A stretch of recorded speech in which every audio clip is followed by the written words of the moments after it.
எப்பா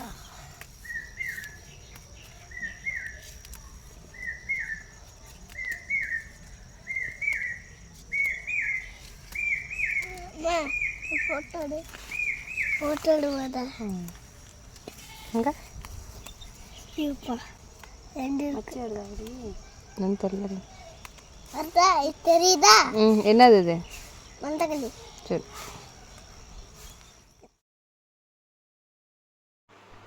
போன வீடியோவில் சொல்லியிருந்தேன்ல மணத்தக்காளி கீரைலாம் இங்கே நிறையா இருக்குது அப்படின்ட்டு, அதை தான் இன்றைக்கி பறிக்கிறோம். மணத்தக்காளி போட்டு சாம்பார் வைக்கலான்னு தான் பறிச்சுக்கிட்டு இருக்கோம். மணத்தக்காளி பறிச்சுட்டு பார்த்தா அங்கே பரங்கிக்காய் கொடி இது வந்து முன்னாடி போட்டது பொங்கலுக்கு முன்னாடி, பொங்கலுக்கு எதிர்பார்த்தோம். ஆனால் ஒரு பரங்கிக்காய் கூட பொங்கலுக்கு காய்க்கல, இப்போ காய்ச்சிக்கிட்டு இருக்கு.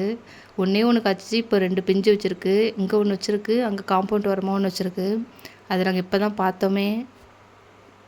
நெக்ஸ்ட் டைம்லாம் தீபாவளி முடிஞ்சோடனே இந்த விதை போட்டுருணும், அப்போ தான் பொங்கல் டைமில் கரெக்டாக காய்க்கும்னு நினைக்கிறேன்.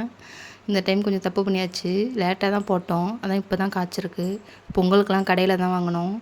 மணத்தக்காளி கீரை எங்கெங்கெல்லாம் இருந்துச்சோ அது எல்லாமே பறித்து வச்சுருக்கோம். அதை போய் இலையெல்லாம் தனித்தனியாக எடுத்துகிட்டு அது சாம்பார் வைக்கணும்.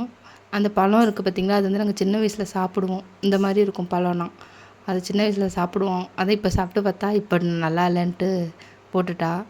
கீரை உருவிக்கிட்டு இருந்தோம், தம்பி வந்து பின்னாடி விளையாண்டுட்டு இருந்தான், வந்து எட்டி பார்த்தான். அம்மா என்ன பண்ணுற அப்படின்னு கேட்டுட்டு போனான். இவன் சின்னவன் நாங்கள் உருவிக்கிட்டு இருக்கோம், அந்த கீரையிலே வந்து கையை வச்சுக்கிட்டு இருந்தான். பாருங்கள் அவன் கையை. அது வந்து விளையாட்டு. எவ்வளோ டாய்ஸ் இருந்தாலும் அதெல்லாம் விளையாட மாட்டான். நம்ம என்ன வச்சு வேலை பார்த்துக்கிட்டு இருக்கோமோ அதுக்கு தான் வருவான். அங்கே பாருங்கள் அவன் கையை. அடுத்து வந்து கனகாம்பரம் பூ பறித்தோம், அதுவும் அங்கங்கே இருந்துச்சு. அந்த பூ பறித்து கட்டின வீடியோ அடுத்த ஷார்ட்ஸில் போடுறேன், பாருங்கள். சேனலை சப்ஸ்கிரைப் பண்ணிவிட்டு வீடியோவை லைக் பண்ணுங்கள்.